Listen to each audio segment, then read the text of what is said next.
Well, we have finally made it to the last of the Ian Fleming James Bond books. The main reason I state that is that there have been several other authors since Ian Fleming that continued the adventures of the literary Bond, much like how there's been a lot of directors that did the same with the movie interpretation. Now, before we get started with the book here, I feel like I have to do one of those Saturday morning recaps. So you may remember last time at the end of You Only Live Twice, Bond was caught with a serious case of amnesia. For a while, he believed that he was a Japanese fisherman married to his ama wife. However, as fate would have it, a newspaper came by with news of the KGB. This is something that set off a memory within his brain, and he wanted to investigate. So, he went to try to find the KGB. Well, several months pass, and there have been a lot of people coming forward claiming to be James Bond. I'm not entirely sure why. I'm sure the pay is good, but why in the world would you want to take up that kind of profession? But anyway, there's this one man who is able to penetrate the intricate setup of MI6 to a point where M himself believes that it is the genuine James Bond. Despite his chief of staff, he does give this mysterious man a meeting. He can tell right away that it's James Bond, but there is something in the eyes that shows that there is something there that has been completely tampered with. Now, before this meeting, M wanted to take one very important security measure. So, at his desk is a button, which would bring a wall of bulletproof glass down real quickly to be able to stop whatever bullet would go into M. However, M is a little more relaxed about this until he sees those dead eyes. It is very obvious that Bond has been brainwashed, the whole time saying, "You should just give up this battle. All the Russians want is peace, and you're in the way of it." And the whole time, this section reminds me a lot of the second and third installment of the Foundation books, where the mule was able to take care of a person's emotions to be able to get a very similar state, such as we see Bond in this book.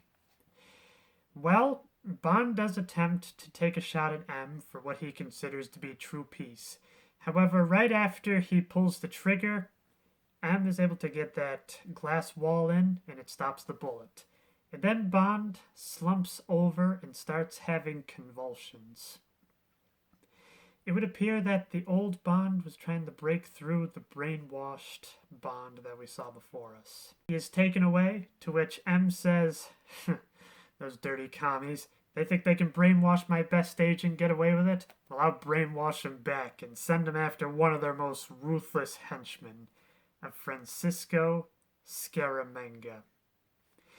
Now, at first, M's staff is relieved to hear that Bond is being dropped of charges of high treason.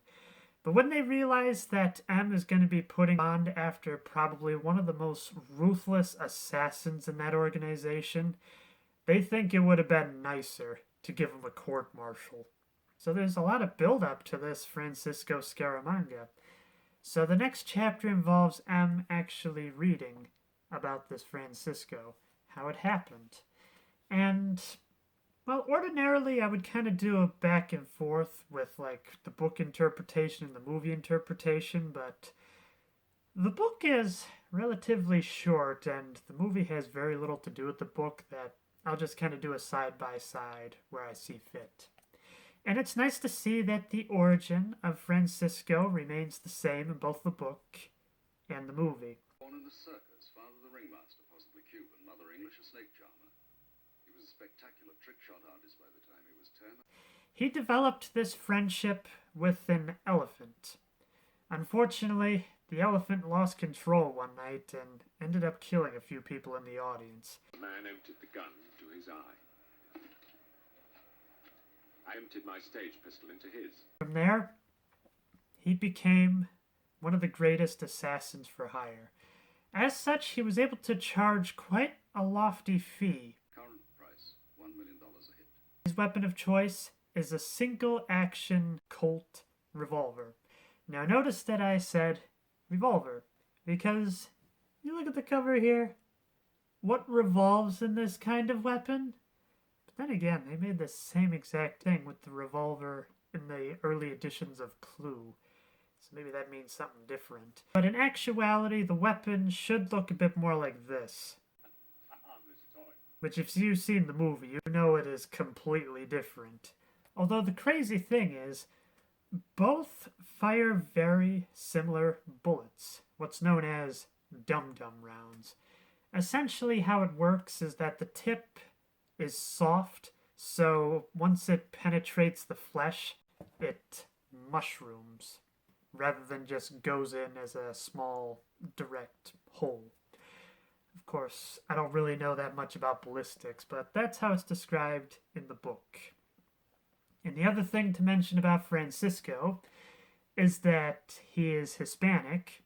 No shade on Christopher Lee, but he's obviously a British gentleman. And he is described as having a mustache. I don't see a mustache! So I'm wondering if the people that made this cover even read the book. But then again, it is still a pretty good cover, even if it doesn't represent the story 100%. So what followed is some very intense brain unwashing. Basically, they have a division within MI6 that is able to take care of this sort of thing. And from what that staff owner says, he put Bond through double what the usual patient would be prescribed. However, Bond is on his feet, and after a few months, he is in the Caribbean trying to track down this Francisco Scaramanga.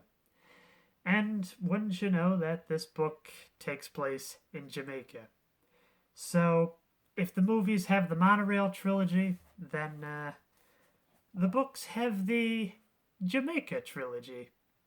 Just in case, you got Dr. No as well as Live and Let Die. It's been several months and Bond is just very discouraged. However, he picks up an article from the Daily Gleamer.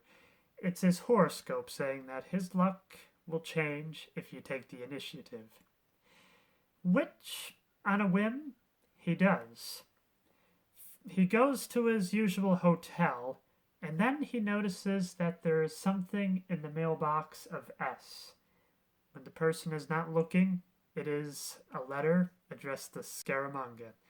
It says that he is going to be in Jamaica for a very important meeting. So, Bond does a little sleuthing to try to figure out where in the world this Scaramanga might be. And perhaps this is one part I forgot to mention about the dossier, is that Scaramanga, it's interesting how there's two things that are speculated about the character. First is that he is very much a womanizer, just like James Bond is.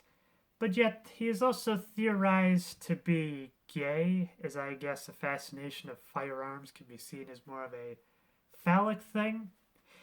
And one of the other anecdotal evidence they have is that Scaramanga can't whistle. Quite a interesting gay stereotype. But then again, in Diamonds Are Forever, the stereotype was gay people were some of the most ruthless killers. So, yeah, quite an interesting time, the 50s and 60s. Bond keeps in mind this piece of information and gets in touch with his old secretary, Mary Goodnight. And I'm pretty sure that's who's supposed to be on the cover here. Well, after Bond didn't return to work, she was relocated to do intelligence secretarial work in Jamaica. There, they have a bit of a dinner, as well as just talk about some of the old times, and There's even a hint of regret that they never really had a chance to date beforehand. Bond then gives Mary a to-do list of things to go over. One of the first things is to take a look at a rather unique piece of property, which Mary at this dinner is telling what the specifics of this piece of property are. It is probably one of the seediest whorehouses in all of Jamaica, and she just feels entirely embarrassed that she had to go there in person to figure that out. But Bond considers this satisfactory, and the next day he goes to this mysterious whorehouse. In doing so, he gets pretty friendly with the girl at the front desk. He just simply sits down for a beer when a very smart-looking gentleman in a white suit comes in. It is Scaramanga. According to the clerk, he is a very wealthy client, and while he causes quite a bit of ruckus, he does pay pretty good money for all his work. So, as Bond and the clerk are just sitting there, a pair of birds come in, to which the clerk has been feeding them crumbs every so often, and Bond even indulges this, saying, "Here, I've got some money, buy another cake and gives it some crumbs." Well, Francisco Scaramanga ends up shooting one of the birds, which not only upsets the clerk, but even upsets Bond a little bit. However, as the two get to chatting, there is a bit of a friendly competition between the two. While Bond is very vague as to what he is doing down there in Jamaica, he does let loose the idea that he's also a gun for hire, and so they kind of talk shop for a little bit. After the conversation, Scaramanga's just like, "So, bud, you want to make a few $100 real quick?" And I guess that's an issue I should bring up with the book as well, is even though Francisco Scaramanga is a Hispanic person, in fact, has very close ties to Cuba, he speaks very much like one of those old-fashioned gangsters from the 1930s. "Hey, bud, what do you think you're doing over there? You want to make a few $100? Well, how about 1,600 clams?" All that kind of stuff. It just doesn't feel like it fits with the character, and, well, there was a very famous interview with Christopher Lee on his portrayal of the same character in The Man with the Golden Gun. The Man with the Golden Gun in the book is just a thug. They made it much more interesting as a character in the story because they made him the dark side of Bond. And I very much agree with him, but that side tangent out of the way, the idea of getting this close to Scaramanga, it's just too much to resist. So, he takes the job. Essentially, he is the head of a recent hotel called the Thunderbird, which has been having some problems with money as of late. So this meeting is to try to get some quote-unquote investors to be able to add some more money to the place. In reality, they're all just gangsters, which we even get a mention of the Purple Mob being involved as well. So, while the hotel isn't finished, it is still a very luxurious place, and Scaramanga's like, "You know what? It's all inclusive. Whatever you want for room service and drinks, I'll buy it for you." Think about it as a little something to sweeten the pack, shall we say. So as Bond is going throughout the hotel, the person at the head desk calls to him saying, "Are you Mr. James Bond?" To which Bond is like, "Oh great, my cover is blown." Because at that point he was going under the assumed name of Mark Hazard. However, Bond decides to follow the clerk in to see the straw hair of the familiar Texan. It is Felix Leiter, as well as his accomplice, Nick Nicholson, which sounds like one of the most horrible aliases you can come up with. Felix starts first saying, "What are you doing getting mixed up with this man?" To which it is discovered that both men are assigned of taking this Francisco Scaramanga down. Well, Felix had been working for the Pinkertons up until this point. The CIA have drafted him back for this assignment, as this Francisco Scaramanga is even getting too much even for the American intelligence agencies. So the two decide to pool their resources to take this man down. After dinner, Francisco and Bond take a look at the meeting room. Bond immediately spots that there is a bug in there, to which Francisco is saying, "No need to worry about that. I'm the one that placed that myself in case anyone tries to double-cross me. You get me?" Bond plays along with this, and the basic duty is that the meeting is to only take place for an hour or so, and Bond is to have nobody come in and to have nobody come out. So before the meeting, we are given a bit of background as to who all these people are in attendance. Afterwards, the meeting goes down, to which Scaramanga is talking about the need for more money. Everybody is in agreement except for one, which Scaramanga just kills right there on the spot. After the gunshot, he immediately goes out to Bond and says, "Be sure to tell maintenance that we blew a fuse. And as for that other guy, he'll be leaving us pretty early, unfortunately. He was kind of sickened by the whole situation."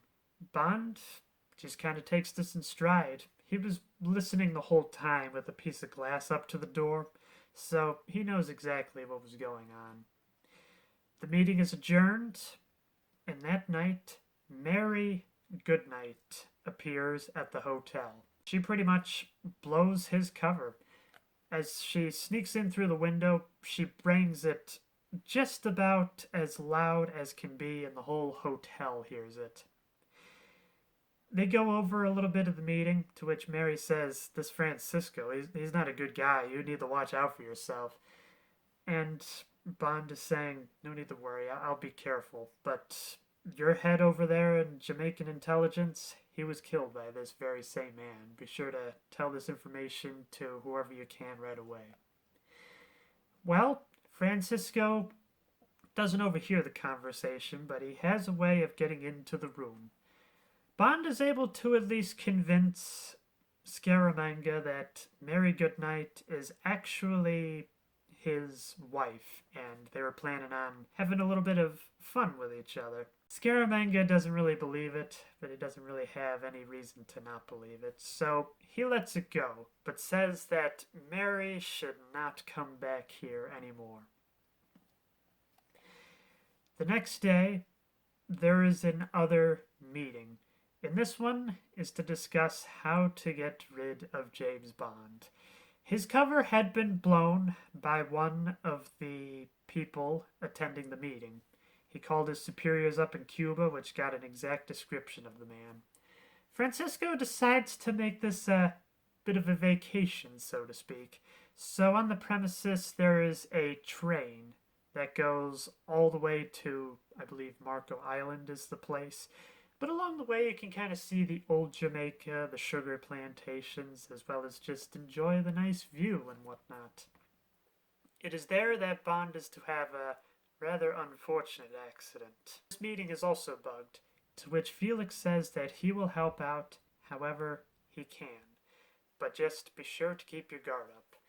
Everybody boards the train, with Bond as well as one of the members at the engine, and everybody else in the breakdown van in the back. The caboose, if you prefer. So, as they're going along, Scaramanga shouts up front saying, "Oh no, it looks like James Bond's wife is tied down to the track like one of those old-fashioned movies." And Bond does squint to see the naked body of Mary Goodnight. Bond attempts to do everything he can to stop the train, but all he can really do is just slow it down. Then all of a sudden, there's just pieces everywhere. Turned out it was just a mannequin, but that was enough for Scaramanga to know that this is the real James Bond. And so, there's a fair bit of shooting that goes back and forth. First, Bond takes out the member that was watching him, and Scaramanga, trying to get a few shots at Bond, ends up killing the engineers, so it's just going along at a pretty good pace. Unfortunately, Bond takes a hit to the left shoulder, and Scaramanga is hit as well. Not fatally, but enough to kind of knock him back a little bit. That is when Felix comes out in the brake van, shoots Scaramanga, to which he is just there on the ground, bleeding out. Felix then shouts up to Bond, "All right, time for you to get off the train. There's a bit of a swamp up ahead. It'll stink, but it'll be a very soft landing." So both Bond and Felix jump from the train and land softly in the bog. However, Scaramanga also managed to jump out as well. And it's a good thing that they jumped out as well, is that just a little bit off the track, the whole train exploded. Bond talks to Felix about it, and he's just like, "How do you like my little interpretation of Bridge over the River Kwai?" And Bond is saying, "Well, why couldn't you have just told me sooner? And what about this mannequin?" "Well, I'm sorry, Francisco hired me to do that. I didn't think you'd fall for such an amateur stunt, you idiot." So they kind of chuckle a little bit.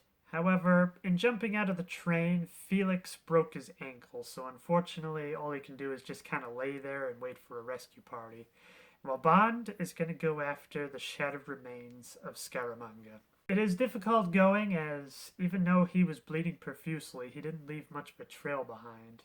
As Bond is working his way back down to the station, he hears a controlled cough.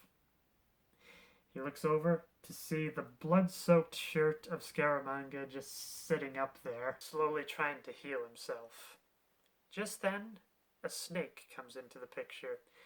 Bond looks at it and says, that snake's not really going to do anything. I wonder if Scaramanga's going to do anything about it." He looks in surprise as Scaramanga, while it looked like he was dying, took out a knife from one of his boots, ripped the head off the snake, cleaned it, and then started eating it. It is then that Bond approaches with caution. However, what actually happens reminds me a lot of the first Pirates of the Caribbean movie. So it was like, as Barbossa and Jack were both cursed fighting each other, and it's just like, so, looks like we're in the same boat. You just want to keep fighting? You want to make a truce? How are you going to do it?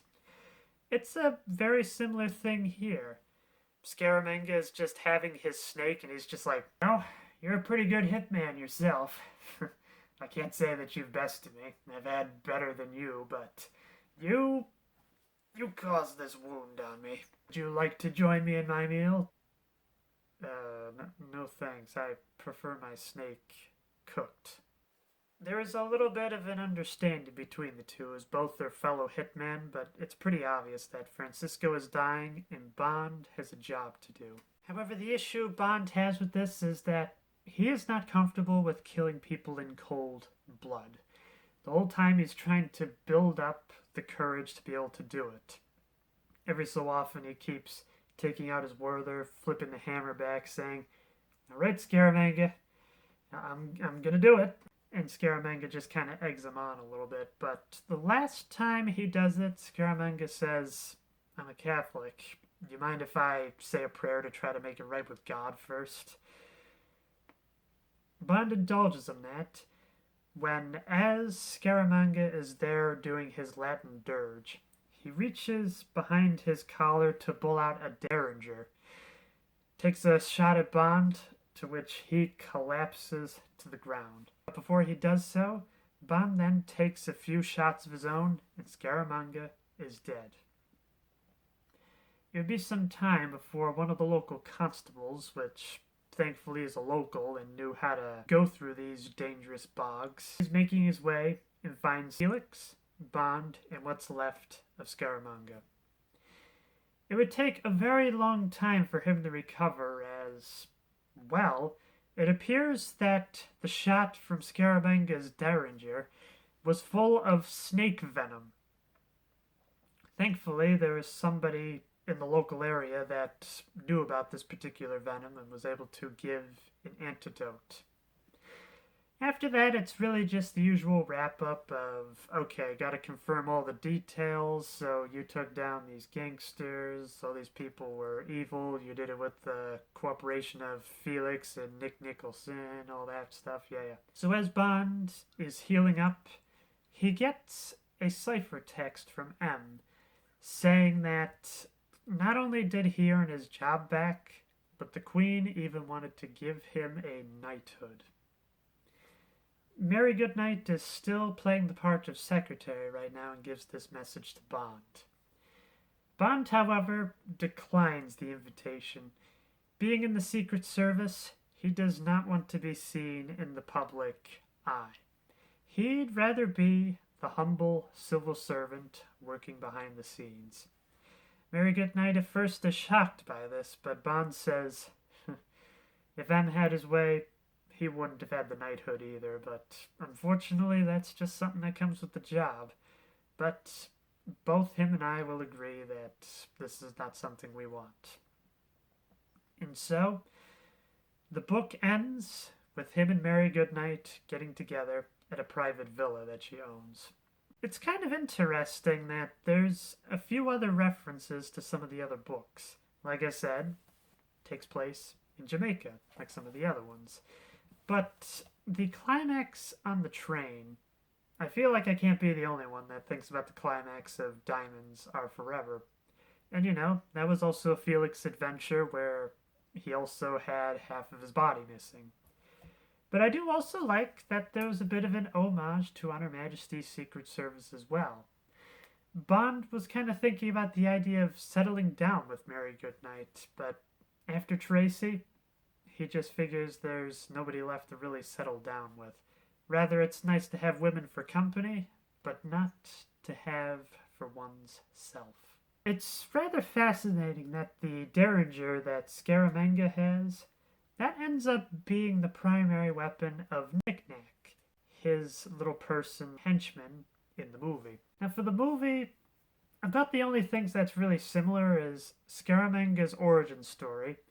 He has 3 nipples, is a crack shot, and because he is a fantastic assassin, he's able to charge whatever he wants. So after doing some assassin work, which Bond kind of stumbles upon, he then goes on to what Scaramanga's final goal is. What he goes after is what's known as a Solex agitator, which is a way to be able to take solar energy and convert it into renewable energy. He takes it to his private abode, to which he is planning to make a boatload of money because people are going to be bidding from all over the world to get this kind of technology. And Scaramanga doesn't really have sympathies for any particular country, although I guess he kind of has some for the Chinese, as they're basically allowing him to live where he is. But anyway, there is still the duel between Bond and Scaramanga, but I think it turns out a lot better in the movie than it did in the book. And I do like the idea that Mary Goodnight, in both the book and the movie, are kind of played a little bit as, like, shall we say, ditzes. I mean, the Mary Goodnight of the book is a bit more intelligent, but there is still kind of like this, oops, it looks like I might have tripped over the mine. But at least she didn't get locked in Scaramanga's trunk and then is taken hostage at Scaramanga's private villa. So, Bond is able to defeat Scaramanga, take the Solex agitator, and then there's one last fight with Scaramanga's henchman, Knick-Knack. After that, Bond and Goodnight just get it on a slow boat back to their superiors. And there we are. I have finally reviewed all of the James Bond books. So you may be wondering, what's next? I plan to be out of commission for a while, and as such, I want a book that's going to last a while. Les Miserables. In the immortal words of Haku, extra thick. I mean, just to kind of put in the perspective. So I've read thick books before, like Atlas Shrugged,